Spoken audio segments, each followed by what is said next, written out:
अच्छा मोहतरम, जो दो चीज़ें आपने याद रखनी है इस चैप्टर में ज़्यादा, वो एक तो पीओ ओवर टाइम वाला है और कल जो स्टेप 2 हमने पढ़ा था।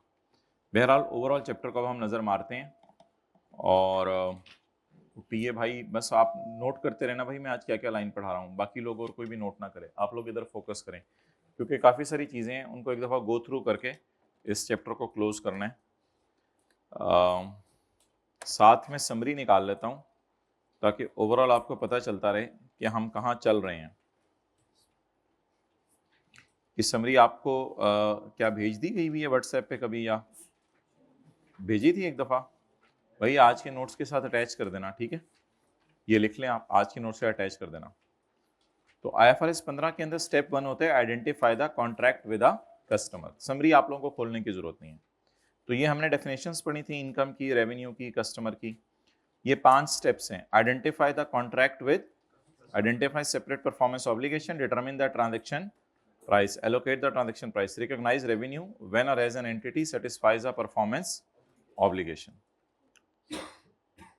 अच्छा जी, चलें आज सुबह सुबह एक सवाल कर लेते हैं हैंडसेट वाला। एग्जाम्पल 2, टीए भाई आप लिखें एग्जाम्पल 2 पेज 433, बाकी और कोई ना लिखे, अभी वो बस मैंने उनको कह दिया।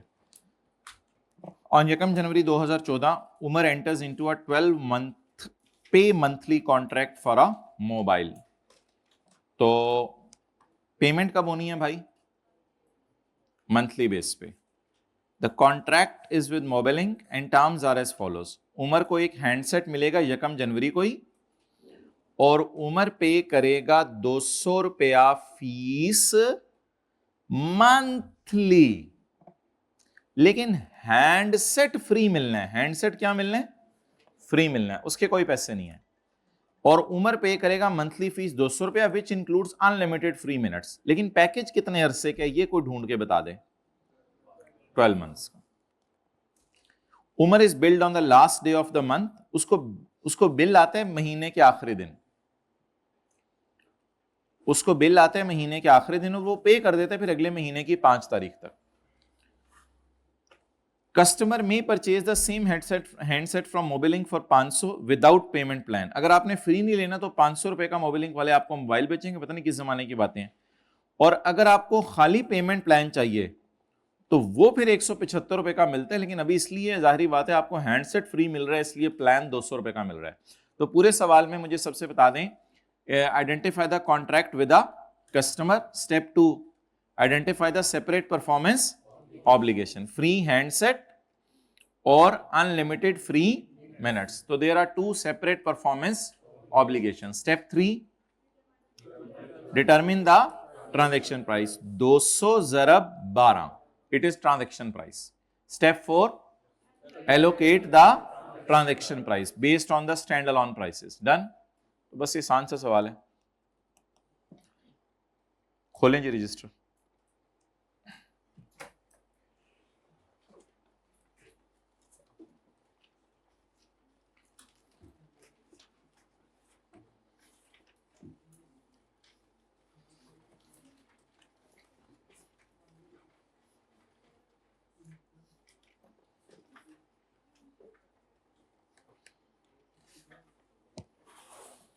जी,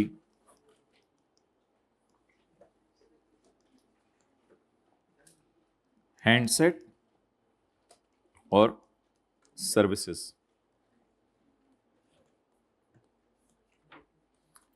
₹200 कितने महीने तक? जवाब 2400। हैंडसेट अकेला बाजार में कितने के?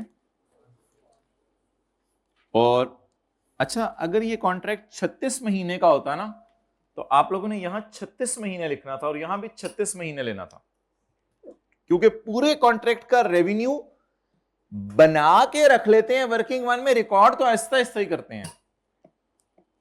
जी बोलें। 170 ज़रब 12, 2100।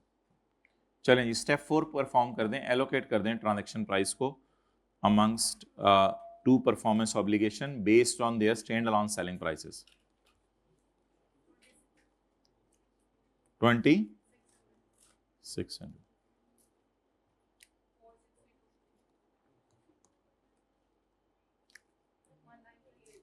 1938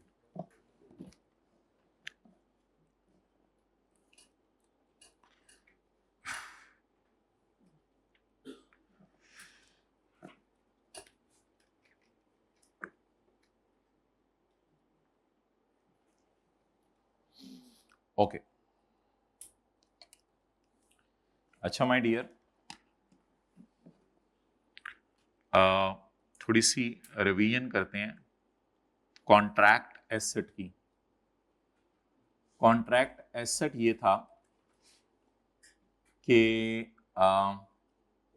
प्रोडक्ट ए बेच दी थी और कहा था प्रोडक्ट बी के पैसे लेने का आपका हक तब बनेगा जब आप प्रोडक्ट ए बेच दी थी, प्रोडक्ट ए के पैसे लेने का हक तब बनेगा जब आप प्रोडक्ट बी बेचेंगे। इसलिए प्रोडक्ट ए बेचते हुए हमने, जल्दी कर लें, प्रोडक्ट ए बेचते हुए हमने रिसीवेबल डेबिट नहीं किया था, हमने कॉन्ट्रैक्ट। दूसरी मिसाल, पास्ट पेपर का क्वेश्चन नंबर 7 किया था हमने, उसमें हमने कहा था कि प्रोडक्ट बेच देते हैं लेकिन अनकंडीशनल राइट बनेगा जब 7 दिन बाद क्वालिटी, भाई बात सुनो नहीं, ये तो कैलकुलेशन आसान सी है। प्रोडक्ट ए बेच देते हैं, ये हुई हुई है, ये देख लें, ये हुई हुई है नीचे।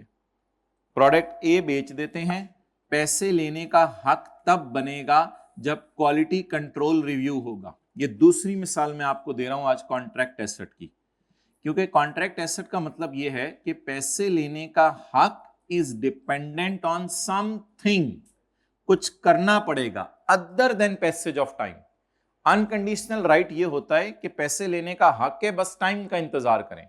कंडीशनल राइट ये होता है कि आपने चीज डिलीवर कर दी है लेकिन पैसे लेने का हक is dependent on delivery of B. पैसे लेने का हक is dependent on quality control review.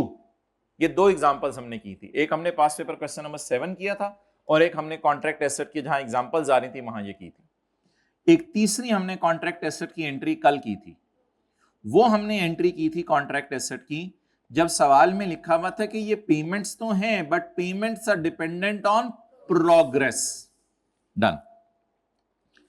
अच्छा, आज के सवाल में जरा एक इंटरेस्टिंग चीज ढूंढें कि हैंडसेट वो मुंह से बोल रहा है कि फ्री है। सेलर मुंह से क्या बोल रहे हैं? हैंडसेट फ्री है। चलें जी, आप पहले मुझे जरा आसान वाली एंट्रीज करा दें ताकि मेरे इजी मार्क्स पेपर में आ जाएं। 1 जनवरी 24 को क्या एंट्री होगी? 31 जनवरी 24 को क्या एंट्री होगी? और 5 फरवरी 24 को क्या एंट्री होगी? सवाल पढ़ के बताएं, मोबाइल का कंट्रोल कब ट्रांसफर हुआ है? मोबाइल का control at a point in time transfer होगा या ओवर टाइम ट्रांसफर होगा? मोबाइल तो साइमल्टेनियसली रिसीव एंड कंज्यूम नहीं हो सकता, ये तो कई सालों में इस्तेमाल होगा। मोबाइल जो है वो जैसे जैसे क्रिएट, ऐसे तो कुछ लिखा नहीं हुआ कि वो हमारे इधर आके मोबाइल बना रहे हैं, मोबिलिंक वाले हमारे घर आके मोबाइल बना रहे हैं, ऐसा भी कहीं नहीं लिखा हुआ कि ये कोई ऐसी स्पेशल नेचर की चीज है कि कॉन्ट्रैक्चुअली या ना कॉन्ट्रैक्चुअल रिस्ट्रिक्शन है कि ये बंदा मोबाइल मेरे वाला किसी को बेच नहीं सकता, ना कोई एसेट की स्पेशल नेचर है कि किसी को बेच नहीं सकता। तो तीसरे टेस्ट का दूसरा पार्ट लगाना जरूरी नहीं, क्योंकि तीसरे टेस्ट का पहला ही जवाब आ गया फेल। तो इस बुनियाद पे मोबाइल का बेचना is a performance obligation does it satisfied at a point in time. तो इसलिए जी, ये कम जनवरी 24 नहीं है, 14 है, ठीक है। नहीं, मैं ईयर एंड पे एंट्री नहीं कर रहा, असल में हर महीने बिल आया करना ना। 31 जनवरी 14, 5 फरवरी 14 जी। रेवेन्यू मोबाइल का बुक कराएं मुझे, रेवेन्यू मोबाइल का बुक करवाएं। 462। अभी बस इसको रिकॉर्ड कर लें फॉर द टाइम बिंग, आगे चलें। 31 जनवरी को वो कह रहा है सवाल में, उमर ने 200 रुपया दिया करना है उमर को मैं बिल भेजा करूंगा महीने के आखिरी दिन और वो दे दिया करेगा उससे अगले महीने के 5वें दिन। तो मुझे बताएं 31 जनवरी तक मैंने उसे क्या रेंडर कर दी होंगी। असल में ना बीच में बार बार कैश आना है, अगर कैश ना आना होता ना तो मैं सर्विस इनकम 6 महीने की रिकॉर्ड कर लेता या साल की रिकॉर्ड कर लेता अपना ईयर एंड देख के। इधर हर हर महीने क्या आने, कैश आने। तो जब हर हर महीने कैश आने तो साथ साथ रेवेन्यू भी हर महीने का बुक करना पड़ेगा। और अगर कैश ही एक दफा आ जाता तो फिर कोई नहीं, आप सर्विस का रेवेन्यू साल के एंड पे बुक कर लिया करें। मैं मजबूर हूं सर्विस का रेवेन्यू हर महीने बुक करना पड़ेगा क्योंकि हर महीने का कैश भी साथ साथ आना है। डन होगी बात। तो अगर सर्विस के पैसे साथ साथ हैं तो रेवेन्यू भी हर महीने का फिर अलग अलग बुक करें। और अगर सर्विस के पैसे इकट्ठे ही आ गए हैं सारे, वो जो पहली क्लास में हमने पढ़ा था कि सरासिफ को हमने मोबाइल बेचे नेटवर्क के साथ, पहली क्लास में लेक्चर 1 में वो बंदे पुर्जे पकड़ के खड़े थे, गाड़ी और उसकी मेंटेनेंस सर्विसेज, उन सब में हमने सर्विस का रेवेन्यू 3/12 4/12 करके रिकॉर्ड किया था क्योंकि पूरा रेवेन्यू इकट्ठा रिसीव हो गया था। लेकिन जब इधर कैश बार बार आने तो मजबूर है कि रेवेन्यू भी महीने के साल के एंड पे रिकॉर्ड ना करें, महीने के एंड पे रिकॉर्ड करें। जैसे लीज के सवालों में जब जो है वो इंस्टॉलमेंट्स क्वार्टरली पे हो रही होती थी तो इंटरेस्ट हम 4 दफा बुक करते थे, बार बार इंटरेस्ट की एंट्रीज करते थे, तो वो वजह। रेवेन्यू रिकॉर्ड करें सर्विसेज का, ये तो साइमल्टेनियसली रिसीव एंड कंज्यूम हो रही होंगी ना, तो इसलिए ये पीओ सेटिस्फाइड ओवर टाइम है जी। नहीं 19 नहीं इसको तो छोड़ देना। 1938 डिवाइडेड बाय 12, 1938 डिवाइडेड बाय 12 162। लेकिन बिल कितने का आएगा? 200 रुपए का। बिल कितने का आएगा? 200 रुपए का। रिसीवेबल 200, वो मुझे बिल भेजेगा और जाहिर बात है अब उसने क्या करना है, सिर्फ 5 दिन टाइम गुजरने का वेट करना है। बिल क्यों 200 का आएगा? मुझे क्यों ऐसे देख रहे हैं? Umar is billed on the last day of the month. मेरे भाई कस्टमर को क्या पता कि मैंने रेवेन्यू 1938 डिवाइड 162 का रेवेन्यू बुक किया हुआ है। कस्टमर को तो मैंने कहा हुआ है कि तेरे से 200 लिया करेंगे।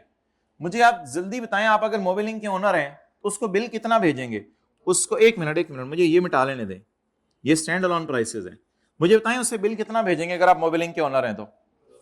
200 रुपए का उससे बिल भेज देंगे घर, भाई ये आपका बिल है, और बिल भेज के एंट्री कर लेंगे रिसीवेबल डेबिट क्योंकि आपने सर्विस दे दी है। तो रिसीवेबल डेबिट करेंगे 200 से। एंट्रीज पूरी कराता हूं मैं आगे, ये इजी मार्क्स हैं। और आखिरी एंट्री तो बड़ी आसान है, 5 दिनों बाद वो बिल दे देगा। कैश डेबिट, वरना हम उसकी सर्विस डिसकंटिन्यू कर देंगे। रिसीवेबल क्रेडिट, ये अधूरी एंट्रीज कर लें, फिर इंशाल्लाह इनको पूरा कर लेते हैं। ये वो मार्क्स हैं जो हर बच्चे को फौरन ले लेने चाहिए सवाल में।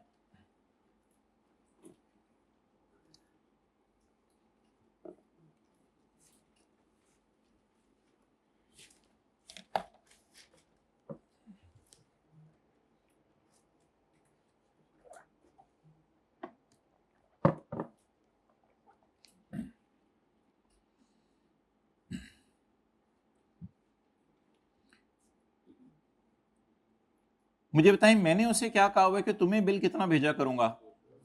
200। तो रिसीवेबल किस पे बुक होना चाहिए? जो मेरी कस्टमर से बात चल रही है, मेरी उससे बात तो 200 की चल रही है। याद नहीं, पास का क्वेश्चन 7 किया था बस, वो उसमें भी तो यही करते थे, रेवेन्यू अलग बुक कर रहे होते थे। कॉन्ट्रैक्ट मॉडिफिकेशन में भी यही था कि रेवेन्यू तो पता नहीं जी वेटेड एवरेज कैलकुलेट हो रहा होता था और रिसीवेबल हम कस्टमर से जो होता था वो बुक कर रहे होते थे। तो रिसीवेबल का ताल्लुक किसके साथ है? कस्टमर के साथ। मैं ऐसे क्यों नहीं करा कैश डेबिट 200, ऐसे कर लेना चाहिए था कैश डेबिट 200, 5 दिन बाद आने। कॉन्ट्रैक्ट लाइबिलिटी क्यों नहीं डेबिट करा? मैं रिसीवेबल डेबिट कर रहा हूं, मैं कैश नहीं डेबिट कर रहा। मैं कैश नहीं डेबिट कर रहा, मैं कॉन्ट्रैक्ट लाइबिलिटी क्यों नहीं डेबिट कर रहा? एडवांस फ्रॉम कस्टमर आया ही नहीं हुआ। अगर कोई एडवांस आया होता तो उसको मैं खत्म भी कर देता। 3 ही ऑप्शंस होती है ना, रिसीवेबल, कैश, कॉन्ट्रैक्ट लाइबिलिटी, बस। तो मैंने उससे रिसीवेबल कितना बुक किया? जितना मेरा अनकंडीशनल राइट है। I have to wait for only 5 दिन। डन, यहां तक बात खत्म होगी। आखिरी सवाल मेरा कि इधर मैंने रेवेन्यू बुक किया है तो डेबिट क्या करूं? 1 जनवरी 14 को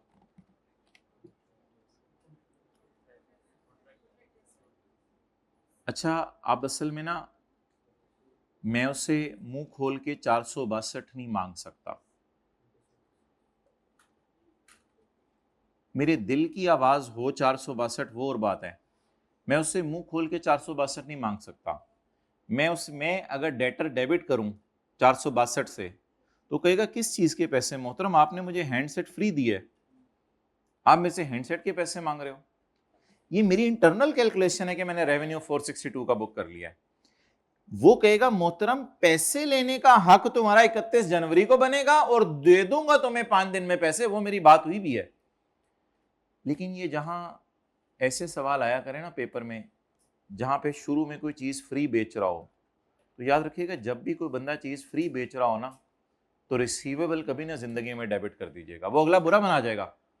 आप चीज फ्री बेच के कहें रिसीवेबल डेबिट, वो कहेगा भाई actually there is also a very clear condition, इसलिए मैं कॉन्ट्रैक्ट एसेट डेबिट। ये तो सबको समझ आ गया ना, रिसीवेबल डेबिट नहीं हो सकता because I have no right to demand money from customer. मैं कस्टमर से रिसीवेबल बुक नहीं कर सकता, मैं उसे कहूंगा मेरे मेरे पैसे लेने का हक है 462। वो कहेगा 462 क्या है, क्या होता है?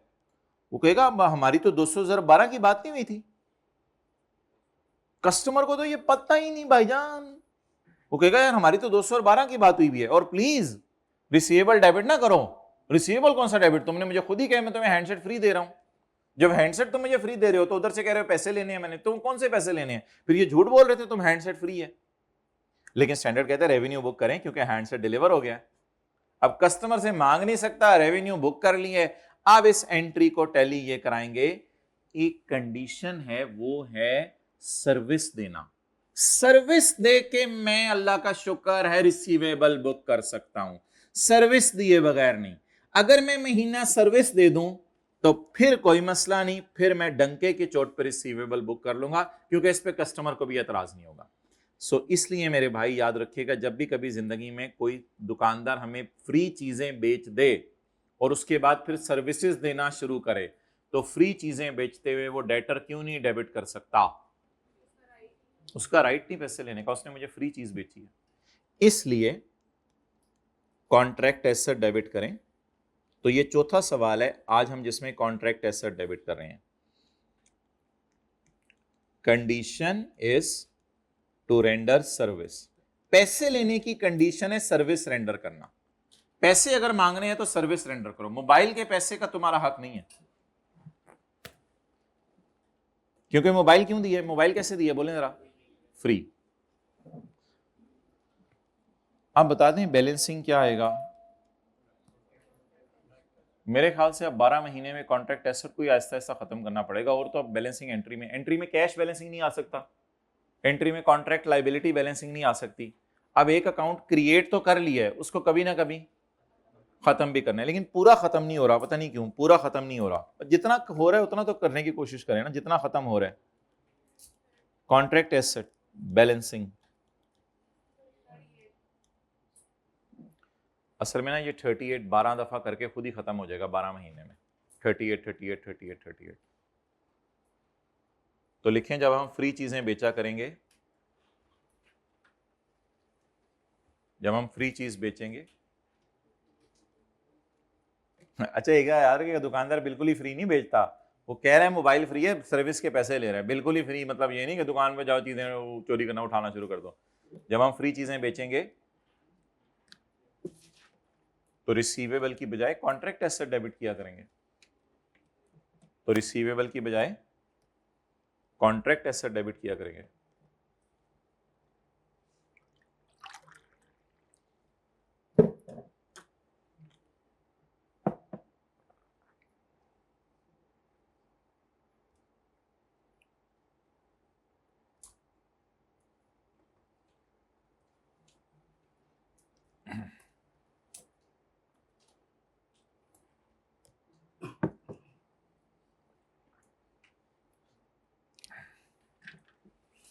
आज आपको पकड़ के ऐसे सर से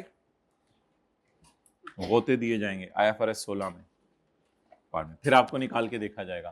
फिर अगर मसला आया फिर दोबारा बाल मजबूत होने चाहिए, तेल लगे होने चाहिए। सर से पकड़ेंगे इंशाल्लाह, हम बाल नहीं खींचेंगे, परेशान ना हो। अगले महीने क्या एंट्रीज होंगी? 28 फरवरी को क्या एंट्री होगी? 1 महीने का सर्विस रेवेन्यू बुक होगा, बिल उसे कितना भेजेंगे, जो उससे एग्री हुआ है 200, रिसीवेबल डेबिट कर देंगे, कॉन्ट्रैक्ट एसेट उसी तरह बैलेंसिंग आ जाएगा क्योंकि इसने ऐसा ऐसा खत्म हो जाना है, और 5 दिन बाद वो पैसे दे देगा। तो ये जी एंट्रीज हैं, contract asset debit revenue credit, debtor debit contract asset balancing और रेवेन्यू, और कैश डेबिट डेटर क्रेडिट। ये प्लीज लाइनें काट दें, ये तो हम नहीं डालते होते ऐसे, भाई ये कटवा दो, किताब में ही क्यों डली हुई है ऐसे अजीब सा फॉर्मेट, बच्चे को नई चीज देख के परेशान। अच्छा मोहतरम, आज सुन लें कि कोई भी सवाल अब थ्योरी का आ जाए ना, तो उसमें अब आप पूरी डिस्कशन करके आ सकते हैं। इस पूरे सवाल को अगर आपने थ्योरी के एतबार से डिस्कस करना है तो पूरी डिस्कशन करके आ सकते हैं। स्टेप 1, जरूरी नहीं स्टेप 1 आप लिखें, there is a contract between the customer and the Mobilink of a sale of a mobile along with services. ये हल्की सी बात लिख के आ सकते हैं, या साथ आप ये भी लिख के आ सकते हैं अगर ज्यादा नंबर का सवाल है, अल्हम्दुलिल्लाह the contract is approved and parties rights are known and payment terms are agreed and there is a commercial substance and it is probable that we will receive money. Yes, you can write it down, एक दो line के अंदर ये बात पूरी लिख सकते हैं कि एक कॉन्ट्रैक्ट है, अगर ज्यादा नंबर का सवाल हो थ्योरी का। उसके बाद आप लिखेंगे step 2, identify the separate performance obligations. In this case, there are two distinct performance obligations. One is to deliver a handset and the other is to provide a.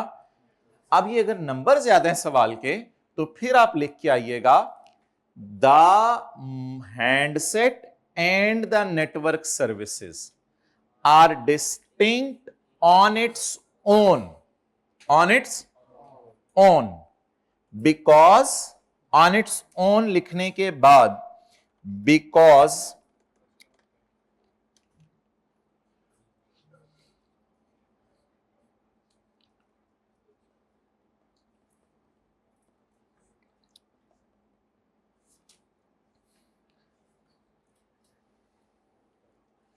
the handset and network services are distinct because the customer can the handset and services are distinct because the customer can benefit from the good and services on its own. Because the customer can take benefit from the goods and services because he can use or consume or sell this mobile, no problem. If this mobile or services are regularly sold separately, it would indicate that customer is getting the benefit from these separately. And the entity is not providing integration services to produce a combined output. Mobile और network मिला के कोई नई चीज नहीं बन जाएगी, क्योंकि मोबाइल और नेटवर्क अलग है, ये कोई इकट्ठा करके चीज नहीं दे दी इन्होंने. And the entity is not providing a significant modification services. Therefore, the entity promised to transfer the goods is also separately identifiable. Hence proved there are two performance obligations. अगर नंबर ज्यादा हो, इधर तो नहीं लिखा हुआ. The transaction price in this case is straightforward. 12 महीने जरा 200 रुपया, 2400 रुपया. Allocate the transaction. The transaction price should be allocated on the basis of standalone prices.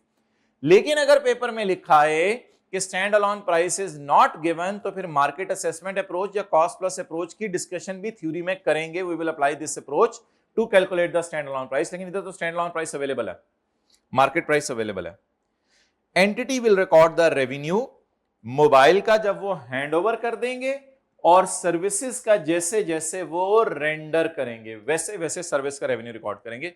लेकिन अगर नंबर ज्यादा हैं तो कंक्लूजन नहीं दे के आना, फिर लिख के आइएगा कि हैंडसेट का रेवेन्यू जो है वो at a point in time इसलिए रिकॉर्ड करेंगे कि entity is not simultaneously receiving end consuming the benefit. The entity is not, customer is not simultaneously receiving and consuming the benefit, and the entity is not creating an asset which is controlled by customer साथ, and it is not an asset of a special nature.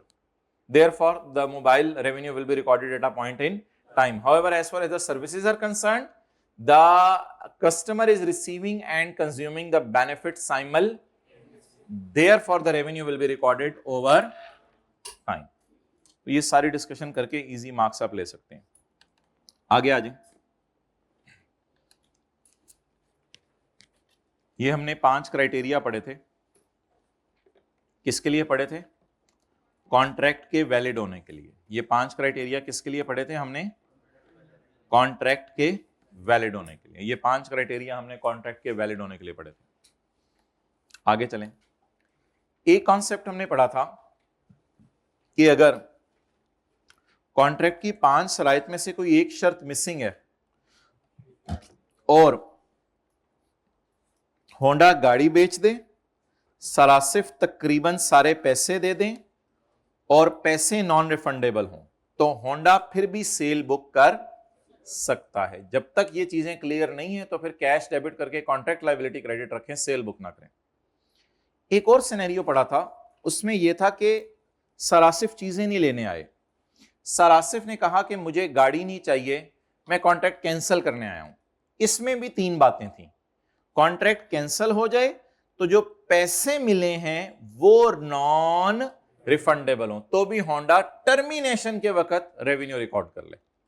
ये बातें पढ़ी थी page 434 पे। Never tested by के but should be tested by के। कभी ना कभी तो टेस्ट करे ना। वो आज तक पास पेपर के क्वेश्चन 17 तक आ गए, उसने ये कॉन्सेप्ट टेस्ट ही नहीं किया। ये कॉन्सेप्ट पता कैसे चलेगा क्या आया है? ये कॉन्सेप्ट ऐसे पता चलेगा कि सवाल में कोई लाइन लिखी होगी कि कॉन्ट्रैक्ट की इन शराइत में से कोई शर्त मिसिंग है। इस तरह की कोई लाइन लिखी आएगी फिर ही पता चलेगा, वरना कैसे पता चल सकता है? जैसे देखे ना, ये सवाल था इसमें but the rights of parties were not clear, वरना हमें कैसे इल्हाम होगा ये कॉन्सेप्ट टेस्ट कर रहा है। And rights of parties were not clear, तो पेपर में शायद ये लिखा आ जाए rights of parties are not clear, या पेपर में ये लिखा आ जाए आउट ऑफ 5 कंडीशंस 1 और 2 आर नॉट मेट। तो कॉन्ट्रैक्ट के वैलिड होने की 5 शराइत हैं, अगर उनमें से कोई मिसिंग है तो कॉन्ट्रैक्ट जो है वो खराब है। लेकिन खराब कॉन्ट्रैक्ट के भी दुनिया में रेवेन्यू बुक कर लेते हैं लोग, अगर पैसे नॉन रिफंडेबल हैं। और वही पूरी बातें सारी जो 2 सिनेरियोज हैं। लेकिन एक बात याद रखिएगा, एक बात याद रखिएगा भाई, आज जो नोट्स में डालने वो नई चीजें मैं बस डालूंगा, वो जिसके साथ मैं ये लगाऊं बस वो आपने नोट करना है। तो an entity shall record the consideration received from customer as a liability। तो आप जो कस्टमर से पैसे आए हैं उसको लायबिलिटी में रखें जब तक के ऊपर वाली बातें पूरी ना हो जाए, और जब पूरी हो जाए तो लायबिलिटी से उठा के कहां डाल दें? रेवेन्यू में। until one of the above events occur और until the criteria are subsequently met। या कई दफा ऐसे होगा कॉन्ट्रैक्ट ही सही करा लेंगे लोग, अगर कॉन्ट्रैक्ट सही हो गया या जो भी हो गया आप फौरन रेवेन्यू बुक करें।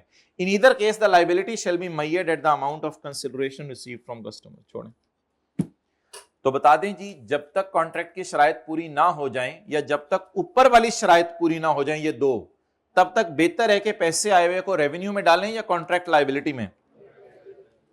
ये लिखा हुआ यहां पे एंड रिकॉर्ड कंसिडर, ये 2 दफा क्यों लिखा है? तस्वीर खींचो। एंड रिकॉर्ड, छोड़ें आप ना काटें। And record consideration received as liability if any one of the above 2 points are not met. जब तक ऊपर वाले पॉइंट्स पूरे नहीं हो रहे तब तक पैसे को कहां पड़ा रहने दें? लायबिलिटी में। कॉन्ट्रैक्ट के बारे में एक बात और पड़ी थी, इसके बाद 2 कॉन्सेप्ट बिल्कुल और हैं, वो तो हमारे हैं कॉन्ट्रैक्ट मॉडिफिकेशन और कॉन्ट्रैक्ट कॉम्बिनेशन, वो तो अलग कॉन्सेप्ट्स हैं। कॉन्ट्रैक्ट के बारे में एक बात और पड़ी थी कि कॉन्ट्रैक्ट में अगर 5 की 5 शराइत पूरी पाई जा रही हैं लेकिन दोनों पार्टीज को कॉन्ट्रैक्ट कैंसिल करने का हक है और अभी तक कॉन्ट्रैक्ट होली अनपरफॉर्म्ड है, ना पैसा आया है ना चीजें डिलीवर हुई हैं, ऐसे कॉन्ट्रैक्ट को कॉन्ट्रैक्ट ही नहीं मानेंगे।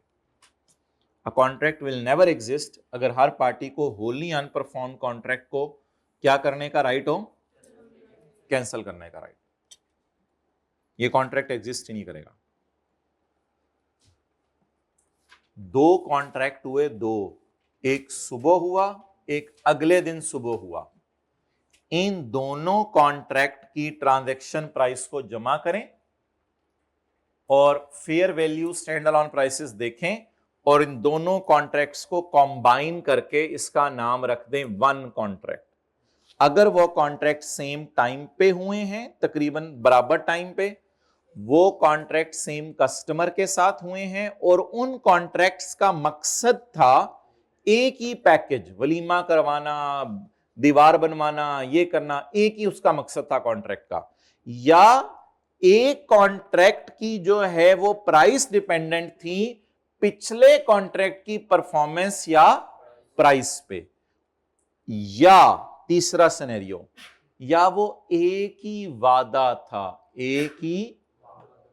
इसकी अब मिसालें हम दे सकते हैं कल की क्लास के बाद। सुबह आपने जो है वो ब्रेड और चिकन लिया और शाम को उन्हीं को आके कहा कि इससे सैंडविच बना दो। अब ये एक ही वादा हो गया क्योंकि एंटिटी सिग्निफिकेंट इंटीग्रेशन करके दे रही है। सुबह आपने सॉफ्टवेयर लाइसेंस लिया, शाम को आके का सिंपल इंस्टॉलेशन। ये दो वादे हैं, इधर नहीं फिर, इधर नहीं फिर, ये फिर दो अलग कॉन्ट्रैक्ट। सुबह आपने जो है वो सॉफ्टवेयर लिया, शाम को आके आपने कहा कि इसकी आप, अच्छा ये जो सुबह आपने सॉफ्टवेयर लिया और शाम को आके का सिंपल इंस्टॉलेशन कर दें, इसको भी कंबाइन कर सकते हैं ये वाला समझ के कि पैकेज तो एक ही है, मुझे तो मोबाइल ही चाहिए, मुझे तो सॉरी वो सॉफ्टवेयर ही चाहिए ना, इसको यहां, क्योंकि वादे तो दो हैं, इनको इधर लाके डाल सकते हैं। लेकिन अगर ये वाला सिनेरियो है तो सुबह आपने मोबाइल वो लिया सॉफ्टवेयर और शाम को आके का ऐसी कस्टमाइज्ड इंस्टॉलेशन करो कि बाद में अनइंस्टॉल करना मुश्किल हो जाए, इतना हाईली टेक्निकल वो करो। फिर ऐसी सूरत में मेरे भाई ये तो एक ही वादा है। ये कितने वादे हैं? एक वादा है। तो इस एक वादे को फिर दोनों कॉन्ट्रैक्ट्स को इकट्ठा कर लें, that is one PO only. आगे चलें। फिर कॉन्ट्रैक्ट मॉडिफिकेशन थी, वो तो तफसील से ये तीनों बातें आप लोग पढ़ लीजिएगा ताकि आपको याद आ जाए। तो अभी तक आपके नोट्स में जो आज आपको मिलेंगे सिर्फ यही लिखा होगा कि हमने पेज 435 के टॉप पे तो 2 लाइनें पढ़ी थी, बस ये लिखा होगा, और वो एक मोबाइल वाला सवाल किया था। ये हमारा हो गया स्टेप 1। इसकी इंशाल्लाह कभी रिवीजन भी करेंगे कॉन्ट्रैक्ट मॉडिफिकेशन के सवालों की। पेज 448। अब हमारा कॉम्बिनेशन ऑफ कॉन्ट्रैक्ट भी हो गया, मॉडिफिकेशन भी हो गया। अब हमारा है identify the separate performance obligation. अच्छा, एक चीज पेपर में आ सकती है कि कई दफा परफॉर्मेंस ऑब्लिगेशन सवाल में लिखी नहीं होगी, इंप्लाइड होगी।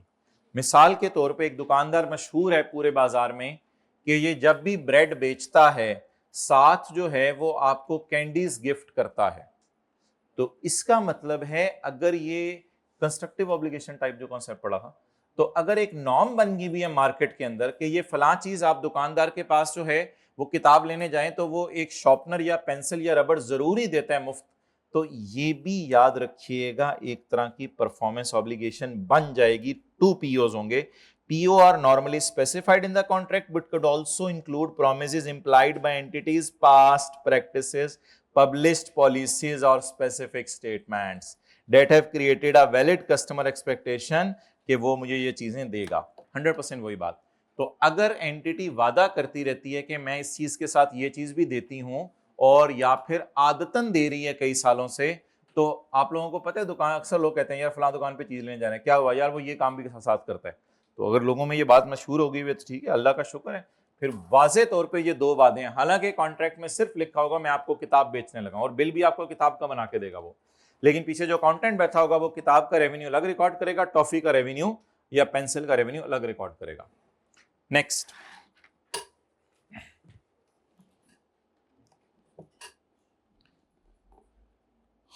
ये बिल्कुल भाई टीए भाई ये बिल्कुल नई लाइन पढ़ाई है। अच्छा ये ना मैंने एक दिन पार्ट बी के अंदर डिस्कशन की थी। अच्छा कल पार्ट बी अगर आप लोगों ने लिया ना तो IS 10 के 3 कॉन्सेप्ट हमने वहां रिवाइज किए थे, ये सुन लें। हमारे साल के बाद टैक्स रेट चेंज हो जाए, हमारे साल के बाद हमारे साल का टैक्स रेट चेंज हो जाए तो ये नॉन एडजस्टिंग इवेंट है। हमारे साल के बाद करेंसी का रेट चेंज हो जाए तो ये भी नॉन एडजस्टिंग। हमारे साल डेटर को मैंने बैड कर दिया या प्रोविजन रिकॉर्ड कर दी क्योंकि मुझे पता था वो हालात उसके बुरे हैं, और हमारे साल के बाद उसने बैंक लोन पकड़ के मुझे या शेयर इशू करके मुझे पैसे दे दिए, it is a non adjusting event क्योंकि जो इवेंट बना वो साल के बाद हुआ। ये कल 3 बातें की थी पार्ट बी के अंदर। ओके, अच्छा पीओ क्या होती है ये भी एक बहस है। पीओज डिस्टिंक्ट हैं ये अलग बहस है। What is PO, what is performance obligation? वो कब डिस्टिंक्ट बनेगी ये अलग बहस है। आज जरा पढ़ें पीओ क्या होती है। भाई PO is a promise in a contract with a customer to transfer a good or a service or a bundle of good or a service that is distinct. PO ये होती है। अच्छा, ये तो आसान सी बात है।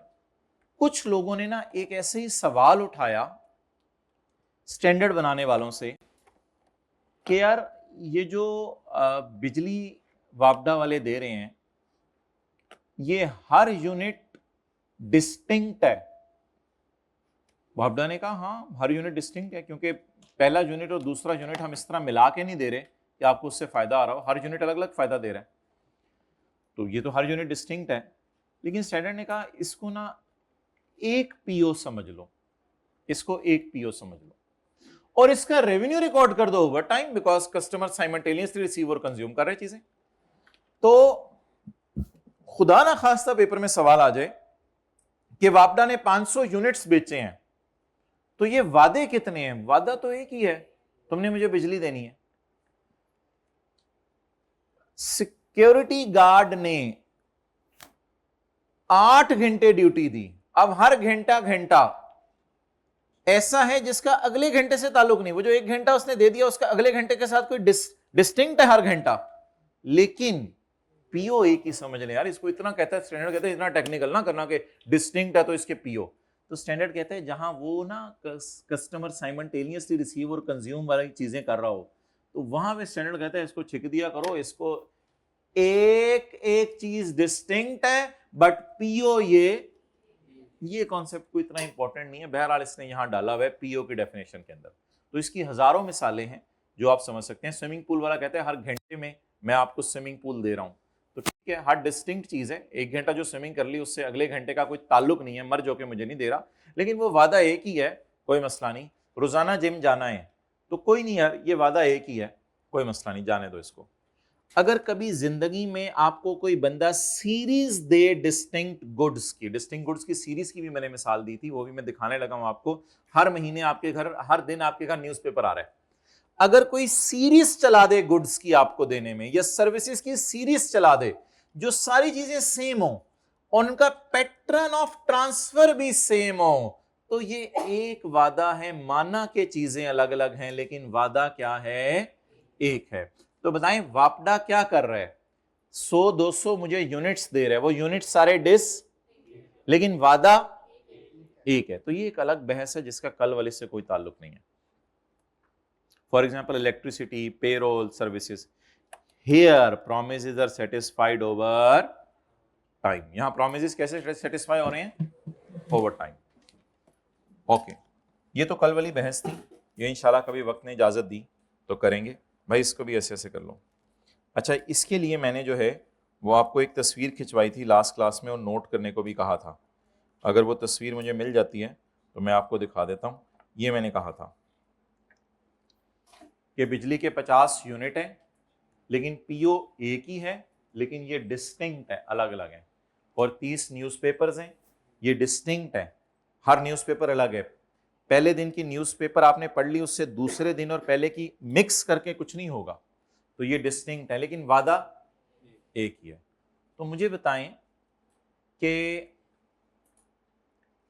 अब मैंने ब्रेड खरीदी और साथ मैंने जैम खरीदा, क्या ये सीरीज ऑफ डिस्टिंक्ट गुड्स और सर्विसेज है? नहीं नहीं नहीं नहीं नहीं, डेट आर सेम तो नहीं। ब्रेड अलग चीज है, जैम अलग चीज है, वो तो फिर नीचे वाली डिस्कशन है सारी, उसको ना इसके अंदर लेके आए। लेकिन एक कॉन्सेप्ट है, कभी पूछ सकता है पीओ की डेफिनेशन क्या है, लिखने याद नहीं करनी पड़ेगी, ये चीज जहन में होनी चाहिए। तो व्हाट इज दिस? अगर कोई बंदा बार बार एक ही चीज मुझे दे रहा हो, सब्सटेंशियली द सेम, बार बार, और वो हर चीज मुख्तलिफ, डिस्टिंक्ट मींस के हर अखबार मुख्तलिफ है ना, उसका पिछली से कोई ताल्लुक नहीं है, लेकिन उनको मिक्स करके नहीं मुझे दे रहा। कोई बंदा अलग अलग मुझे सीरीज में चीजें दे रहा हो तो रेवेन्यू भी रिकॉर्ड करेंगे ओवर टाइम, ये डिस्टिंक्ट चीजें होंगी लेकिन वादा कितना होगा? सिर्फ एक। तो ये एक छोटा सा कॉन्सेप्ट है। ओके, आगे चलें जी। जी जी,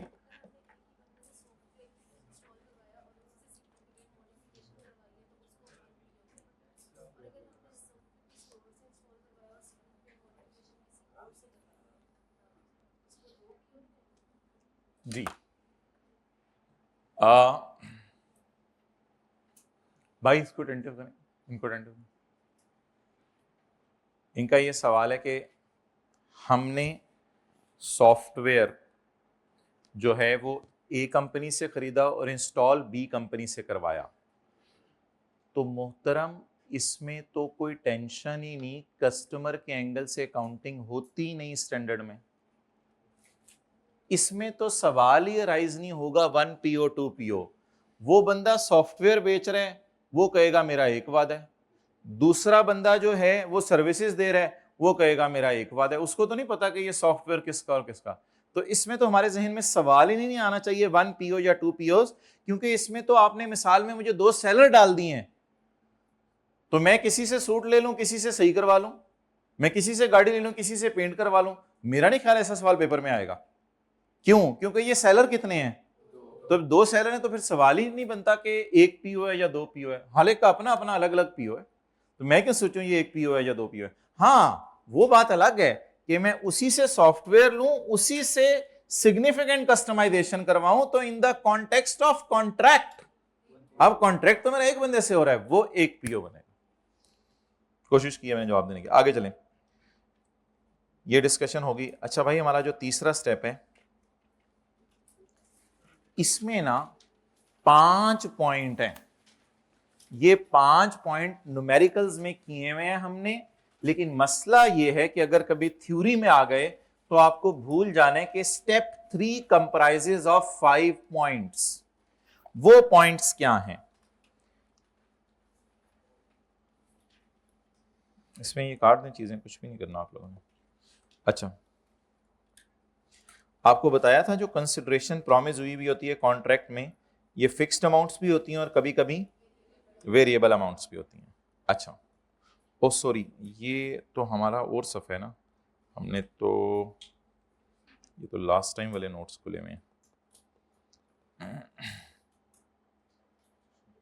हाँ, ये सफ़ा है। अच्छा जी, ट्रांजैक्शन प्राइस, वो जो अभी सवाल में थी 200 तो थोड़ा सा पढ़ लें, कभी ऐसे थ्योरी में कुछ सवाल आ गया। Transaction price is the amount of consideration to which a seller expects to be entitled to in exchange for transferring promised goods or services to a customer. तो excluding amount collected on behalf of third party, third party के behalf पे जो amount हमने ली है उसको यहां ना डालें। मतलब ये कि आपने 118 की चीज बेची तो सेल आप 100 पे ही बुक किया करेंगे, बाकी ये जो सेल्स टैक्स है ये पेएबल है हुकूमत को। तो ये एंट्री लिख लें, on behalf of third party. तो जनरल टायर ने 118 का टायर बेचा, सेल कितनी बुक करेगा? 100 की। व्हाट इज ट्रांजैक्शन प्राइस, 100 या 118? 100 except amount collected on behalf of third party.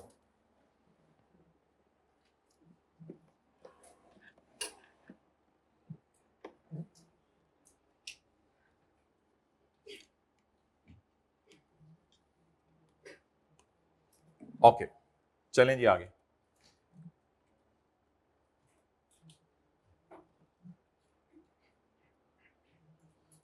Transaction price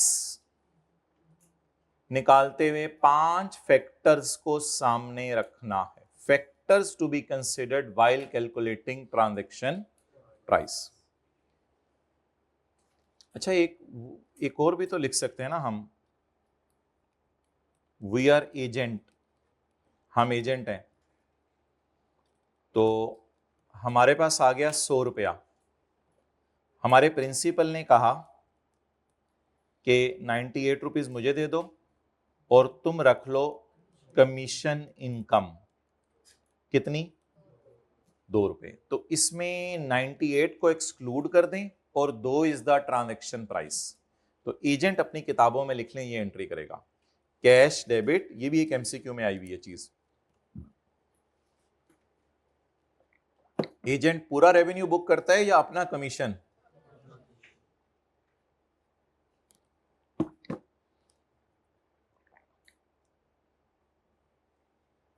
मैंने सरासिफ के बिहाफ पे गरम अंडे बेचे, जो सरासिफ अपने घर से गरम करवा के लाए थे, तो मैंने उनके बिहाफ पे गरम अंडे बेचे इशारे पे खड़े होके, तो 2 रुपए मैं उनसे ले लूंगा और 98 उनको दे दूंगा, 2 रुपए मैं रख लूंगा, बल्कि रिटेन कर लूंगा और 98 उनको दे दूंगा।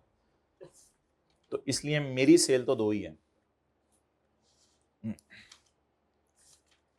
Entity must consider the effect of all of the following factors when determining transaction price. कई क्लासें थी, पास पेपर के अंदर ये कॉन्सेप्ट बहुत कम आ रहा है, डिस्काउंट्स, इंसेंटिव्स और पेनल्टी वाला। सिर्फ एक पास पेपर का क्वेश्चन 9 है कुशान वाला, जहां हमने उससे कहा था अगर बिल्डिंग बन गई तो 50 मिलियन जो है वो तुम्हें और दे देंगे, लेकिन हमने इसकी बहुत ज्यादा रिवीजन की है, हमने कुछ 4-5 सवाल किए हैं इसके। तो बता दें सबसे अच्छा, वेरिएबल कंसिडरेशन में एक और चीज भी होती है, सेल विद बोले विद राइट ऑफ, बोले ना, विद राइट ऑफ रिटर्न। तो कई ऐसी हमने मिसालें की थी, बल्ब बेचे हैं 100, अंदाजे 100 में से 90 वापस आ जाएंगे, तो वो एक डायग्राम सी बनाते होते थे, हम कैलकुलेशंस करते थे। ये सारी वेरिएबल कंसिडरेशंस है। हाँ, ये तो कॉन्सेप्ट बहुत ज्यादा हमने किया है, existence of significant financing component, जिसमें debtor, cash debtor, advance from customer और क्रेडिट सेल वाले सवाल, वो तो बहुत सवाल किए हैं। ये भी ट्रांजैक्शन प्राइस का कॉन्सेप्ट है। ये जो नॉन कैश कंसिडरेशन होती थी, ये भी एक कॉन्सेप्ट था, non cash consideration given by customer to entity. उसमें ये होता था कि कॉलेज वाले जमादार को कहते थे आपको हम पैसे नहीं देंगे, आपको हम बदले में शेयर्स दे देंगे। एक और हमने मिसाल की थी, वो अलग थी, वो ये थी कि कोई खस्ता हाल मेहनती बंदा दुकानदार बड़े के पास गया अपनी छोटी सी चीजें लेके, तो दुकानदार को कहा कि यार ये थोड़े पैसे रख के मेरी चीज मेन जगह पे रख दो। तो ये था consideration payable by seller to customer. तो इसको आपको याद होगा, हम रेवेन्यू से क्या करते थे, नेट कर लेते थे, रेवेन्यू से नेट करके बुक करते थे। और एक छोटा सा पॉइंट 2 लिखा हुआ है, कॉन्स्ट्रेनिंग एस्टिमेट्स ऑफ वेरिएबल कंसिडरेशन, तो इसको मैं नीचे पढ़ा देता हूं, ये 2-3 लाइनें हैं, ये भी कॉन्सेप्ट हमने कर लिया हुआ है, बस इसकी इंग्लिश पढ़ानी है। अब उसने डिस्कशन शुरू कर दी है कि वेरिएबल कंसिडरेशन क्या होती है। तो वेरिएबल कंसिडरेशन में आप लोग भाई एक तो ये लिख देना टीए भाई कि ये 5 हमने आज पढ़े हैं और ये 3 लाइनें पढ़ी हैं, 4.1 की 3 लाइनें और बॉक्स 4.2 के नीचे। अच्छा, वेरिएबल कंसिडरेशन में आप लोग कुछ भी ना पढ़ें, और ये टीए भाई ने भी कुछ नहीं लिखा होगा, आप बस हाईलाइट कर लें कितने मेथड थे, 2, एक एक्सपेक्टेड वैल्यू था और एक मोस्ट लाइकली था। याद आ रहा है थोड़ा थोड़ा? इसके नीचे हमने सवाल किए थे। अच्छा, वो आगे नीचे सवाल हैं इसके जो हमने क्लास में किए हैं। अगला कॉन्सेप्ट के वेरिएबल कंसिडरेशन के बाद कॉन्स्ट्रेनिंग एस्टिमेट्स ऑफ वेरिएबल कंसिडरेशन।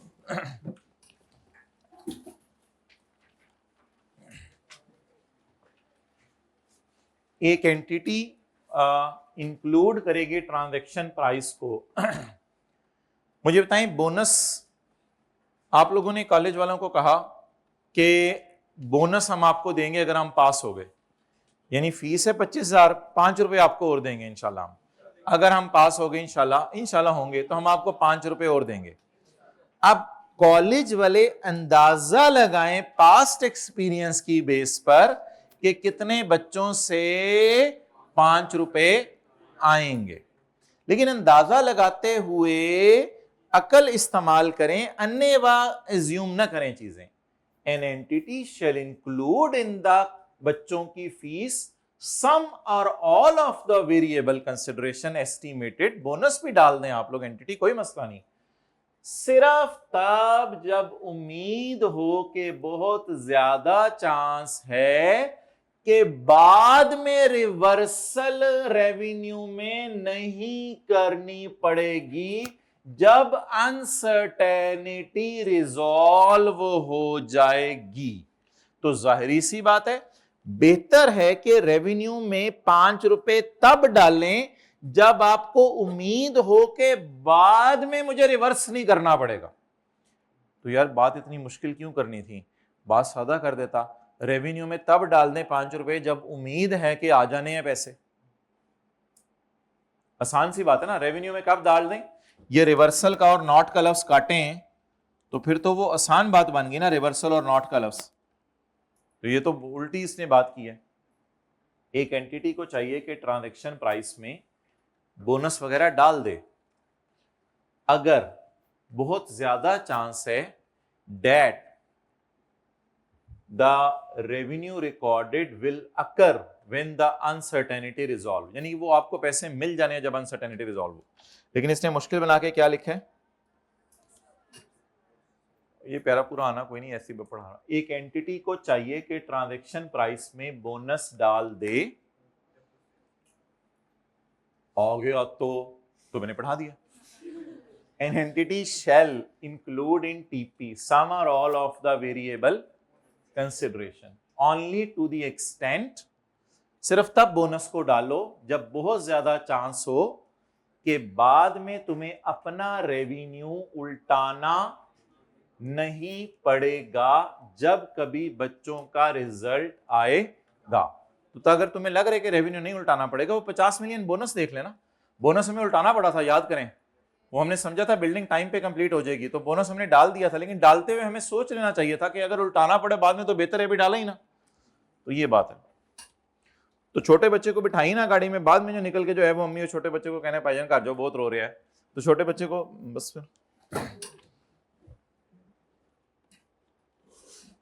कल एक साहब बहुत छोटे बच्चे को मस्जिद के अंदर ले आए, तो वो बीच में उनको नमाज तोड़ के जाना पड़ा। तो बिल्कुल यही कॉन्सेप्ट है कि वो अब अगर बाद में पता चला कि बीच में ये हो जाना है तो शुरू से उसको फिर लेके ही ना जाए, फिर वो परेशानी होगी, फिर शुरू से ही लेके ना जाए। तो ये कह रहा है वो। वेरिएबल कंसिडरेशन की मिसाल लिख लें, बोनस वगैरह उर्दू में लिख लें, सादा सा मतलब, रेवेन्यू में इस चीज को डालो ही ना जो बाद में उल्टानी पड़े, सादा सा मतलब। कॉन्स्ट्रेन का क्या मतलब होता है? कॉन्स्ट्रेन रुकना होता है, क्या होता है पता नहीं, रुकावट। रुकावट बाद में अगर रुकावटें आनी है तो फिर अभी से ना ही करो। तो लिखें रेवेन्यू में चीज डालो ही ना जो बाद में उल्टानी पड़नी है।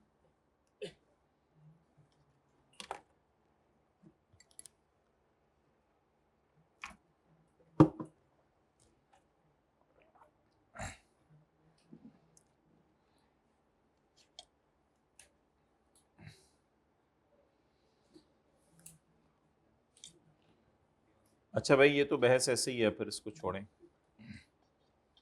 यहां पे आके ना पेज 459 पे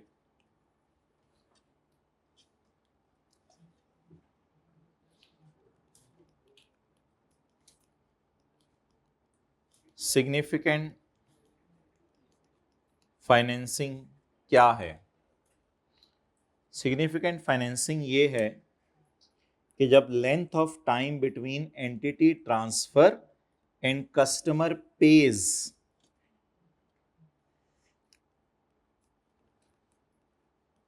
length of time between entity transfer and customer pays is more than 1 year. Is more than 1 year. लिखें, it is called as significant financing.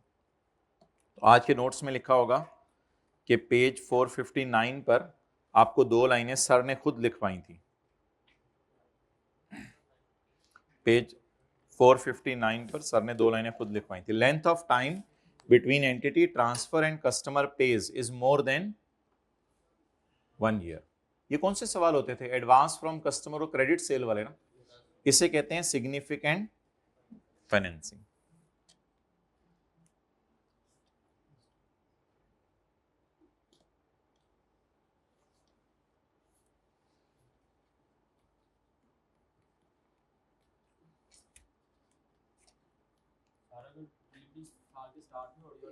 एक मिनट जी मैं उसी की बात करने लगा।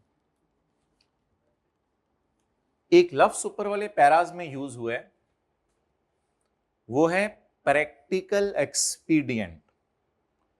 कहते हैं प्रैक्टिकली एक्सपीडियंट का उर्दू में मतलब देख लेना। प्रैक्टिकल एक्सपीडियंट, प्रैक्टिकली मेरा मशवरा ये है कि इफ एग्जैक्ट 1 ईयर तो no discounting required. If exact 1 year, चाहे इंटरेस्ट रेट दे भी दे, नो डिस्काउंटिंग रिक्वायर्ड। अगर 1 जनवरी को चीज बेची और पैसे देने 31 दिसंबर को, तो फिर स्टैंडर्ड का मशवरा है कि आप ऐसा करो यार, बोले ना, इज 1 ईयर और लेस, यानी 2-4 महीने, 6 महीने, 8 महीने में पैसे आ जाने हैं या एग्जैक्ट साल में पैसे आ जाने हैं, तो स्टैंडर्ड कहता है मेरी नजर में डिस्काउंटिंग ना करो। बट आईकेप कहते हैं if question says then you can. समझ आ गई है इसकी उर्दू समझाऊं? अगर क्वेश्चन कह दे कि 1 साल का इंटरेस्ट रेट है इसको डिस्काउंट करो तो कर दीजिएगा, वरना बस अल्लाह का शुक्र है, अल्लाह का शुक्र है, we are very safe and आज तक कभी ऐसा सवाल नहीं आया 1 साल का एग्जैक्ट डिफरेंस हो। कम से कम आपने जितने डिस्काउंटिंग के सवाल किए उसमें 2 साल का डिफरेंस डालता है, तो बॉर्डर नहीं, 1 साल का कोई भी सवाल नहीं आया कि यहां पे पैसे ले लो 1 साल बाद चीजें बेच देना। 2 साल या 3 साल या 4 साल के तो आए हैं, 1 साल का एग्जैक्ट नहीं आया। क्वेश्चन सेज और वांट्स, आपको लग रहा हो क्वेश्चन से कि यार ये कोई डिस्काउंटिंग करवाना चाह रहा है, कई दफा क्वेश्चन की थीम बता रही होती है, ये बात तो जरा गहरी सोच वालों को सवाल पढ़ते ही समझ आ जाती है जरा आईकेप चाह क्या रहा है। कई दफा क्वेश्चन चाह रहा हो ना तो कर दीजिएगा डिस्काउंटिंग। पास ईयर क्वेश्चन 3 किया है, उसमें 2 साल थी, उसमें भी 2 साल था। नहीं, उसमें 2 साल था। अब इसको कर लीजिएगा क्लास के बाद आके। उसमें एक सिनेरियो था कि जैसे जैसे सर्विस है वैसे वैसे पेमेंट है, वो तो कैश सेल थी, वो तो डिफरेंस था ही नहीं। मैं तो डिफरेंस की बात कर रहा हूं, जब डिफरेंस हो तो अल्लाह का शुक्र है इस बॉर्डर पे रख के आईकेप टेस्ट ही नहीं करा, क्योंकि ग्रे सा एरिया है। स्टैंडर्ड का वैसे मशवरा 1 साल वालों को डिस्काउंट ना किया करो। ये देखें कहीं लिखा हुआ है, as a practical expedient entity does not adjust the amount of consideration for effect of significant financing if entity expects at contract inception that period between the entity transfers a good and when the customer pays for is will be 1 year or less। ये तो देखें ना, इनकी अंग्रेजियां होती है ना, इनका तो लेवल है, हम तो यही समझ, सॉरी क्या क्वेश्चन साइलेंट है फिर भी कर देना डिस्काउंट, कर देना डिस्काउंट। वही क्वेश्चन शायद अगर आपको लग रहा है कि 4 है कि डिस्काउंट, यानी डेटा इस तरह का दिया हुआ है और कुछ है ही नहीं सवाल में आपको नजर आ रहा, तो डिस्काउंट कर दीजिएगा, फिर तब भी डिस्काउंट कर दीजिएगा। स्टैंडर्ड ने मशवरा दिया है, प्रैक्टिकल एक्सपीडिएंट ना एक मशवरा होता है, ये कोई स्टैंडर्ड का रूल नहीं होता। कहते हैं प्रैक्टिकली मेरी राय ये है कि ऐसा कर दो। लिख लें, क्वेश्चन साइलेंट है फिर भी कर दीजिएगा डिस्काउंट, क्वेश्चन साइलेंट है फिर भी डिस्काउंट कर दीजिएगा। 1 ईयर वाले को, 1 ईयर को भी जी, क्या चीज? If exact 1 year or less no discount. Well done भाई, पहले मैंने नो ही लिखा था, बाद में जब लिखने लगे। अब किसी ने तस्वीर खींचनी है तो देख लें। ओके, अच्छा ये बहस ना उसने अपनी किताब में नहीं की हुई आईकेप ने, लेकिन एक दफा पास पेपर के पार्ट बी के अंदर हमने की थी किसी क्वेश्चन में, discussion of discount rate. Use करें डिस्काउंट रेट, इसको छोड़ दें, यूज करें इंक्रीमेंटल बोरिंग रेट। ठीक है भाई, इस तरह तीसरी और चौथी लाइन डब्बे के अंदर, यूज करें incremental boring rate, may be market rate हो सकता है, but if it is not given तो यूज कर लें। ये इसको रट्टा नहीं मारना, इसको याद रख लें, ये लीज से ऑपोजिट है।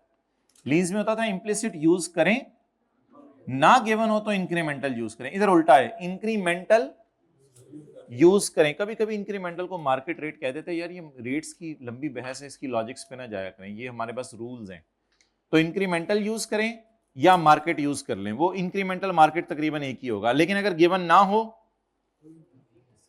फिर इम्प्लिसिट रेट यूज करें। और ये सारे सवाल वही हैं, एडवांस फ्रॉम कस्टमर और क्रेडिट सेल वाले, नीचे ये 2 सवाल हुए हैं। ओके, नॉन कैश कंसिडरेशन, ये तो हमने पढ़ा हुआ है।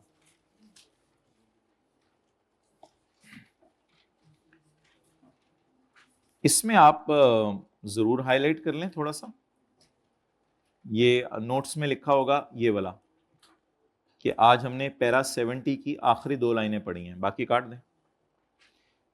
वो जो जूते लेके आया था बंदा, उसमें क्या किया करने बोले? An entity shall account for the consideration payable to customer as a reduction of transaction price. यानी रेवेन्यू में से नेट कर दें आप लोग, रेवेन्यू में से नेट कर दें.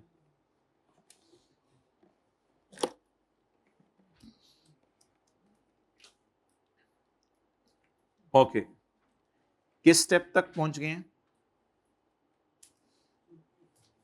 3. चौथा तो आसान है, चौथे की टेंशन नहीं. चौथा पांचवें की तो जान ली हुई है, पीओ ओवर टाइम. चौथा तो आसान है. ये तीसरा था भाई. इसमें कितने सिनेरियोस थे? 5. Variable, constraining estimate, existent, non cash और कंसिडरेशन पेबल. अच्छा यार, जब डिस्काउंटिंग का सवाल वो आ जाए ना पीओस को करने का, तो असूली तौर पे स्टैंड अलोन सेलिंग प्राइस पे करें. लेकिन अगर स्टैंड अलोन सेलिंग प्राइस ना पता हो तो 3 मेथड अवेलेबल हैं. ये चौथा स्टेप है आसान सा. इसमें आ जाए पेज 464 पे. इसमें सिर्फ ये एक एंटिटी एलोकेट करेगी ट्रांजैक्शन प्राइस को ईच परफॉर्मेंस ऑब्लिगेशन पे on the basis of their stand alone selling prices at contract inception. Contract के स्टार्ट के ऊपर जो स्टैंड अलोन सेलिंग प्राइसेस हैं उस बेस पे. स्टैंड अलोन प्राइस क्या होती है? Stand alone price is the price at which entity would sell a good separately to a customer in open market. आपके समझने के लिए लिख रहा हूं, in open market. Open market में जो चीज बिक रही है that is stand alone selling price.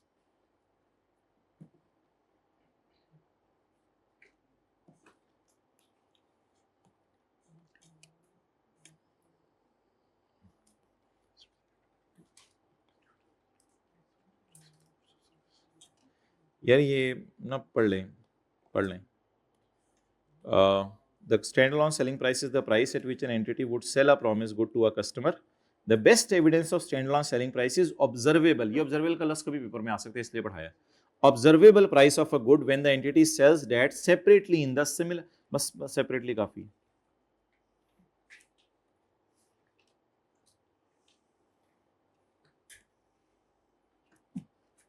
तो 2.5 लाइनें पैरा 77 की. ऑब्जर्वेबल प्राइस क्या होती है? मार्केट वैल्यू समझ लें. Observable price market value. Okay,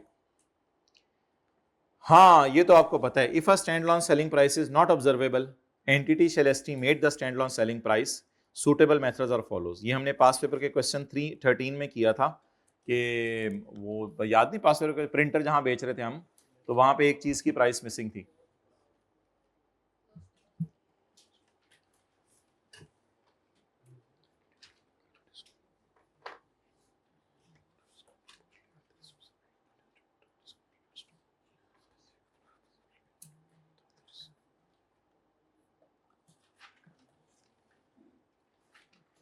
एक कॉन्सेप्ट है, कभी उसने टेस्ट नहीं किया.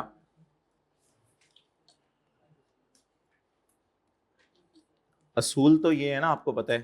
Entity shall allocate a discount proportionately to all. Proportionate कर देते हैं ना डिस्काउंट को. खुदा ना खास्ता पेपर में सवाल आ गया कि transaction price is 70, stand alone price marker की और पेन की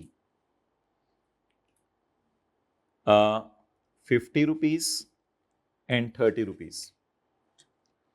ये सवाल बन रहा है अभी, और सवाल कहते हैं all discount is for marker.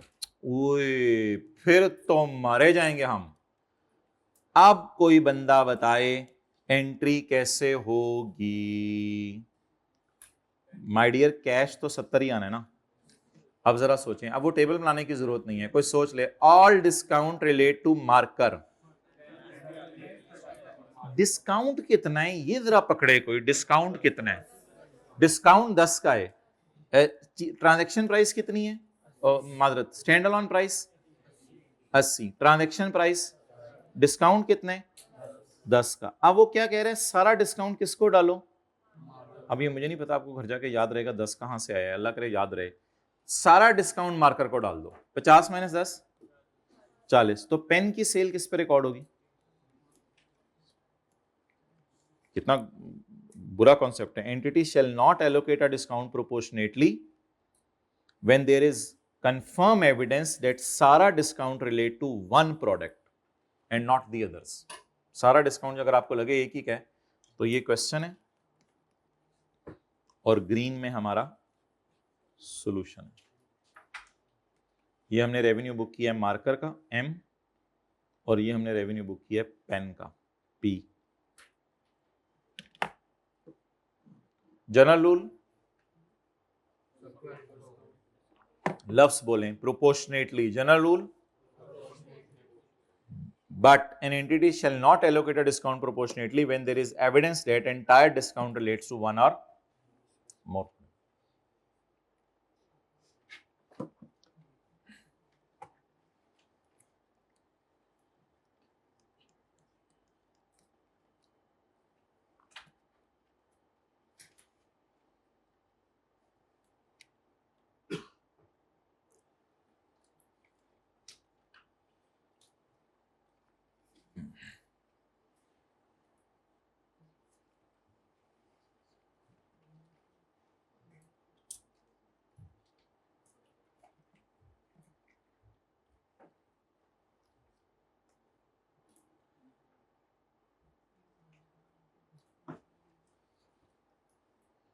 Okay.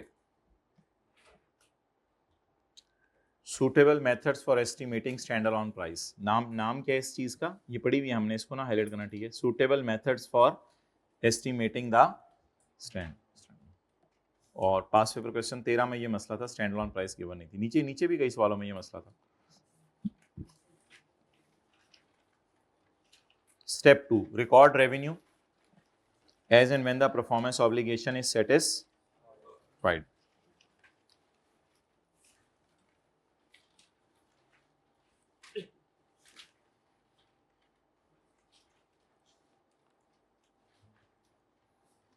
An entity shall record revenue when a performance obligation by transferring promised goods or services. An asset is transferred when the customer obtains the control of asset.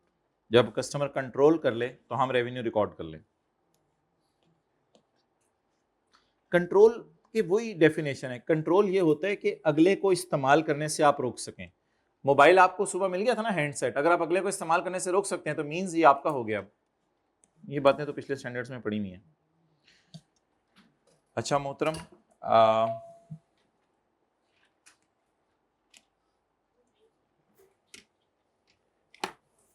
5 सूरतों में आप जो सूरतें घर में पढ़ते हैं रात को सोते हुए, उनकी बात नहीं कर रहा मैं, स्वाद वाला। 5 सूरतों में आप एक बात का ध्यान रखिएगा कि स्टैंडर्ड का मशवरा है कि अगर ये हो तो रेवेन्यू रिकॉर्ड कर दो at a point in time, लेकिन नहीं, रूल कुछ और है। रूल है ओवर टाइम फेल हो जाए तो रेवेन्यू रिकॉर्ड करना एट अ पॉइंट इन। ये सिर्फ एग्जांपल्स हैं कि कब रेवेन्यू रिकॉर्ड किया जाता है at a point in time. Rule ये एग्जांपल ये नहीं कि ये 5 चीजें हो जाए तो at a point in time, वो 3 हो जाए तो ओवर टाइम, नेवर। वो 3 हो जाए तो ओवर टाइम, उनमें से एक भी, उन तीनों में से कोई भी ना हो तो हमेशा at a point in time. ये रूल तो उसने लिख दिया ऊपर। If a PO is not satisfied over time, an entity satisfied the PO at a point in time. But there are some indicators of transfer of control. नीचे लिख लें at a point in time. Point in times के ये indicator हैं, ये evidence नहीं है point in time। Paper में सवाल आ सकते हैं, indicators when a control is transferred at a point in time। ये इंडिकेटर्स हैं, कंफर्म बात नहीं है। कंफर्म वहीं से पता चलेगी, ओवर टाइम नहीं है तो at a point in time. तो भाई ये क्या अजीब सा अब डब्बा आ रहा है, indicators of transfer of control at a point in time. यार आप लोगों ने चीजें पसंद कर ली है तो बस ठीक है, और पेमेंट भी हो गई है तो सेलर सेल बुक कर ले, खत्म बात। आपको लीगल टाइटल उसने आपके नाम लगवा दिया तो सेल बुक करे, क्या मसला है इसमें। आपने फिजिकली अपने हाथ में बोतल पकड़ ली है तो दुकानदार सेल बुक कर ले। सेल बुक कर ले। बिल एंड होल्ड में ऐसा ना कीजिएगा, बिल एंड होल्ड में आप फिजिकली चीज नहीं पकड़ते, नहीं नहीं नहीं नहीं, पहले बिल नहीं, वो आप चीज भी उसके पास ही पड़ने देते हैं और किराया दे रहे होते हैं। बिल एंड होल्ड में याद है आपने मशीन फिजिकली पकड़ ली थी और स्पेयर पार्ट्स पड़े रहने दिए थे, कोई मसला नहीं। खैर कई दफा ऐसा होता है कि चीज आपको वो हैंड ओवर कर देते हैं और कहते हैं कि आपके नाम नहीं लगवा रहा मैं, लेकिन सिग्निफिकेंट रिस्क एंड रिवॉर्ड आपके हैं, ठीक है, तो फिर भी सेल रिकॉर्ड कर लें। और जब भी आप चीज को एक्सेप्ट कर लें, पसंद कर लें, तब भी दुकानदार को चाहिए कि सेल रिकॉर्ड कर लें। This is just an indicators. याद करें जी 5 इंडिकेटर्स। नंबर 1, दुकानदार का पैसे लेने का हक बन गया है तो सेल बुक कर ले। कस्टमर के नाम चीज लगवा ली है तो, नाम नहीं भी लगवाई, रिस्क एंड रिवॉर्ड उसको ट्रांसफर कर दिए तो सेल बुक। उसको पकड़ा दी है चीज तो सेल बुक कर लें। उसने पसंद कर ली है चीज तो सेल बुक। एक्सेप्ट वाली तो कई मिसालें थी कि हमने सेल ऑन रिटर्न बेस पे भेजी, जब उसने एक्सेप्ट की तो तब हमने जो है वो सेल बुक की। ये जस्ट इंडिकेटर्स हैं। ओके, ये छोटी सी एग्जांपल 1 है, ये अगली क्लास में पढ़ेंगे, इसको छोड़ें, अब बस कर दें। पीओ सेटिस्फाइड ओवर टाइम, ये कौन सा स्टेप है? पांचवा, चौथा, पांचवा, पीओ सेटिस्फाइड ओवर टाइम। बस बस बस बस बस बस, बहुत हो गया यार, हद होगी, इतनी बोरियत। आओ प्लीज, लास्ट बोरियत प्लीज। पीओ ओवर टाइम के मेथड्स कौन से हैं? आउटपुट और इनपुट। आउटपुट मेथड्स कौन से होते हैं? बच्चों को क्या नजर आ रहा है कि कितने टॉपिक पढ़ा दिए हैं। इनपुट मेथड क्या है? कॉलेज को क्या लग रहा है कि टीचर ने कितने घंटे पढ़ाया है, ये इनपुट है। इनपुट मेथड ये है कि मटेरियल लेबर कितनी इस्तेमाल हुई है। और आउटपुट मेथड क्या है? कितने कमरे बन गए हैं। तो आउटपुट मेथड क्या होते हैं रेवेन्यू रिकॉर्ड करने के? Surveys, units produce, units delivered, milestone. Milestone means कि ग्राउंड फ्लोर बन गया, फर्स्ट फ्लोर बन गया। Cost incurred divided by total cost, labour और divided by total labour, machine और डिवाइडेड बाय मशीन। समझ आ गया? ये ऊपर वाले कौन से मेथड हैं? और नीचे जिन्होंने क्लास ली थी 2 दिन पहले पार्ट बी, उनसे एक बात की थी, बाकी लोग भी सुन लें, आसान सी बात है।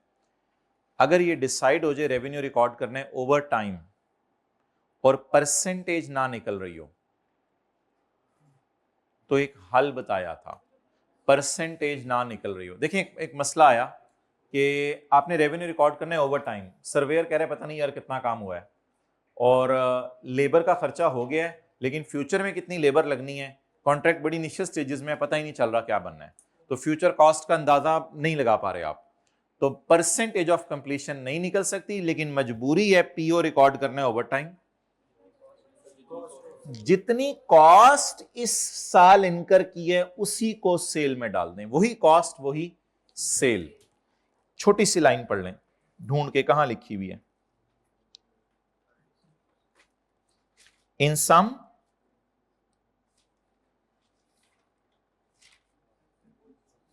पूरा ही कर लेते हैं ना, para 44 and 45। An entity shall record revenue over time only if the entity can reasonably measure its percentage, अगर परसेंटेज निकल सके। अच्छा, in some cases an entity may not be able to reasonably measure the outcome of performance। outcome of performance का क्या मतलब है? Percentage नहीं निकल सकती, फिर क्या करें? But entity expects to recover cost, लेकिन मैंने लिखा हुआ था कॉन्ट्रैक्ट में, लिखा होगा कि कॉस्ट तो रिकवर होंगी, but entity expects to recover cost incurred. In those circumstances, entity shall record revenue, alhamdulillah, only to the extent cost incurred। सिर्फ कितना रेवेन्यू रिकॉर्ड करें जितनी कॉस्ट इनकर्ड है। कोई क्वेश्चन नंबर बता दे मुझे, सफा नंबर। क्वेश्चन नंबर 24 था, पता नहीं कौन सा था। Question 20, page number, part number 3।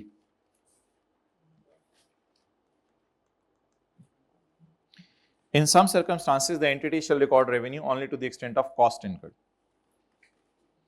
until such time it can reasonably measure the PO।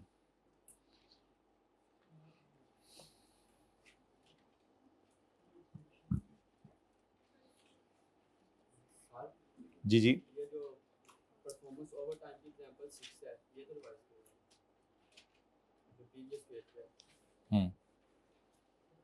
कब? कल जो की थी, कल ही की थी।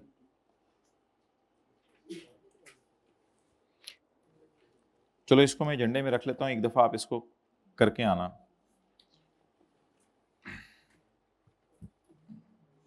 चलिए जी, आखिरी चीज ये सवाल कर दें पेज 486 पर।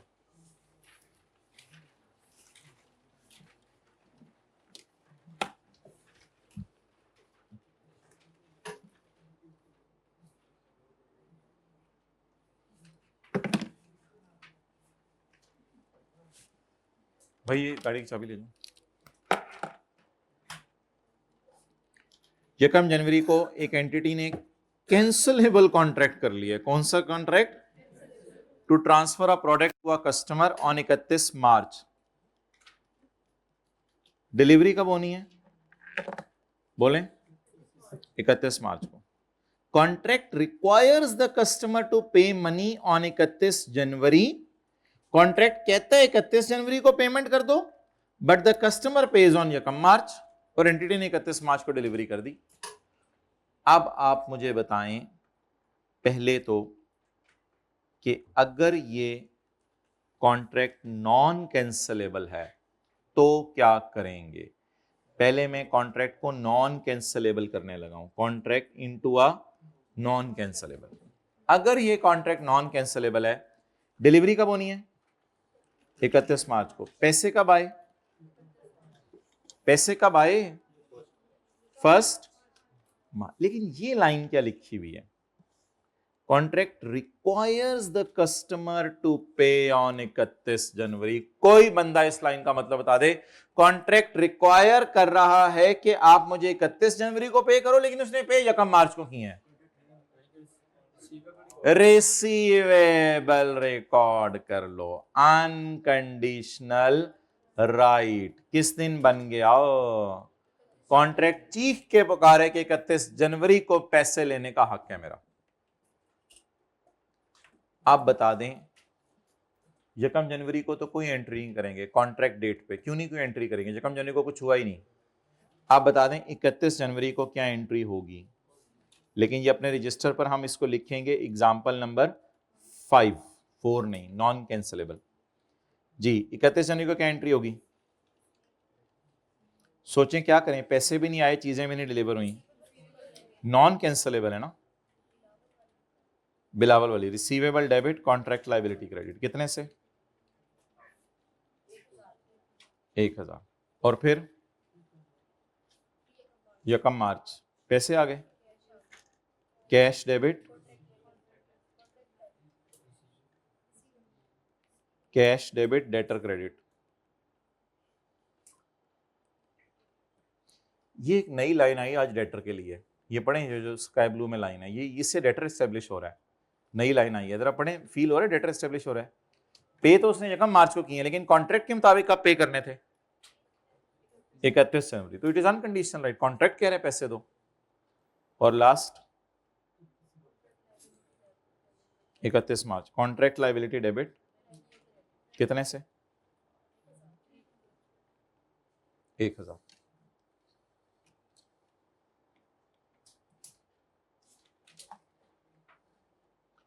अच्छा, ये तो होगी एग्जांपल 5। इसकी एंट्रीज हुई नहीं है, करने की जरूरत नहीं थी। Receivable debit, contract liability, cash debit हो रही है। अगर कॉन्ट्रैक्ट कैंसलेबल होता तो बोलें क्या करते? नहीं, पहली एंट्री ना करते नहीं, अगली एंट्रीज भी तो चेंज होंगी ना। अब एग्जांपल 4, अनकंडीशनल राइट तो एस्टेब्लिश हो गया, लेकिन कॉन्ट्रैक्ट कैंसिल भी तो हो सकता है ना। अनकंडीशनल राइट एस्टेब्लिश हो गया, लेकिन कॉन्ट्रैक्ट कैंसिल भी तो हो सकता है। फिर जब पैसे आए तो कॉन्ट्रैक्ट लायबिलिटी, और जब हम चीज बेचें तो ये हुई नहीं entries, cash debit, contract liability, contract. लेकिन इधर लिख लें कि 31 जनवरी को नो जनरल एंट्री, ताकि एक रिदम बन जाए। ये आईकेप की किताब में इस तरह दिया हुआ था लफ्ज, तो ये एक मजे का लफ्ज आज हमने देखा, इसका मतलब भी डेटर है।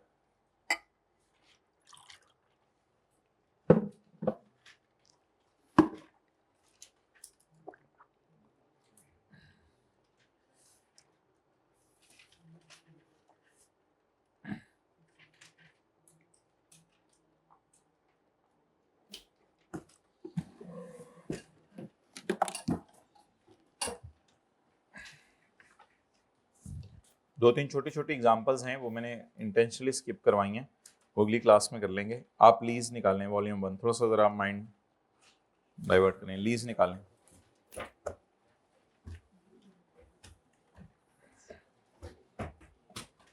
किसी को याद हो रेंटल मिसिंग का फॉर्मूला? एक लीज का सवाल अभी करना है, लेकिन इससे ज़्यादा अच्छा सवाल अगली क्लास में इंशाल्लाह करेंगे 2:20 पे।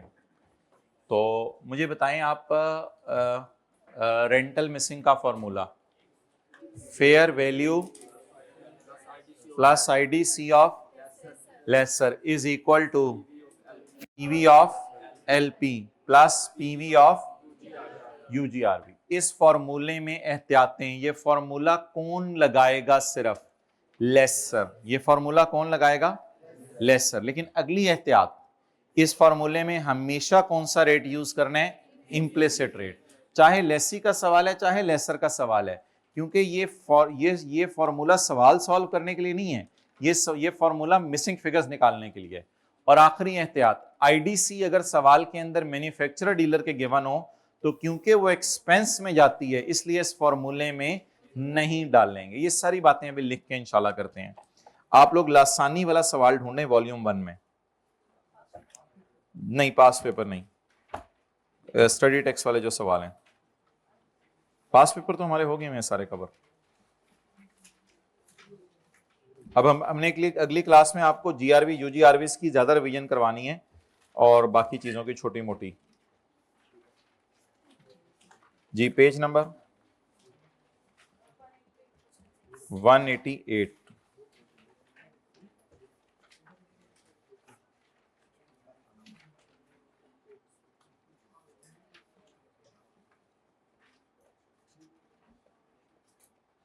आज इंशाल्लाह हमने अगली क्लास में न्यूमेरिकल करने हैं, और असर के बाद आधा पौना घंटा अगर कोई मेरे साथ रुकेगा तो मैं उसको MCQs कराने हैं लेटेस्ट अटेम्प्ट के जो आए हुए हैं, ताकि थोड़ा सा MCQs का पैटर्न भी आपको समझ आए। If someone stops no problem, वरना आप लेट के कल घर में भी ले सकते हैं, कोई मसला नहीं। और IAS 28 के, IFRS 15 के, कंसोलिडेशन के आखिरी 2-2, 3-3 MCQs पास्ट पेपर के हैं, उनको भी हम कर लेंगे ताकि ज़रा रिलैक्स होकर लेट के आराम से, इधर भी लेट के इंशाल्लाह हम करेंगे, कोई मसला नहीं। तो बस आप लोगों ने सोचना होगा, उसमें कोई दिमाग ज़्यादा रिक्वायर्ड नहीं है। पेज नंबर कौन से? यार दूसरा पार्ट नहीं बनाया आज भाई? बनाएं 188। आज तो पार्टियां होनी है। 188